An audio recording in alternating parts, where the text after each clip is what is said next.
Jeseň, ktorá pre mnohých znamená farebné lístie a chladnejšie počasie, sa pre niektorých stáva časom smútku a depresií.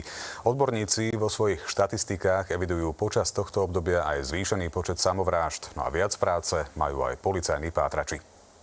Zvýšený tlak a stres – to sú jedné z najčastejších príčin myšlienok, ktoré navádzajú na ukončenie života.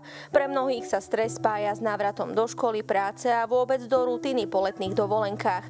Človek, ktorý už bojuje s depresiou alebo úzkosťou, môže byť v tomto období ešte zraniteľnejší. Na jar, po zime, menej svetla a tak ďalej, pocity únavy, jarná únava poznáme všetci. A potom presne naopak v období jesene, kedy zase rovnako je menej svetla, je chladno, už toľko vonku nechodíme a ako keby sa tie depresie zaktivizovali. Jesenné obdobie je v podstate taký depresívny čas, ktorý nám zo sebou prináša podľa našich štatistík zvýšený počet nezvestných osôb a s tým spojených patracích akcií.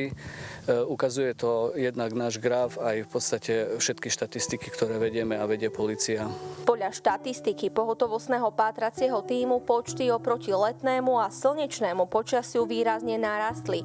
V uplynulom roku to bolo takmer dvojnásobne vyššie. V oblasti samovrážd sú opradené veľkým tajomstvom, lebo nikdy nevieme, čo bola tá posledná kvapka, ktorá pretiekla pohár. Dôležité je zaujímať sa o svojich blízkych a v prípade, ak pozorujete nejaké zmeny správania, prípadne dotyčný opustí svoje bývanie, je nutné konať i hneď a na nič nečakať. Košickí pátrači sa vo zvýšenej miere vo voľnom čase venujú rôznym cvičeniam v teréne, aby boli na takéto situácie pripravení i hneď vyraziť do terénu. Skupina 1 sa počujeme? Tam, kde ste, tak si urobte do hĺbky asi 15-20 metrov tú rojnicu a postupne pomaly pokračujte. Jeden ostáva na kraji.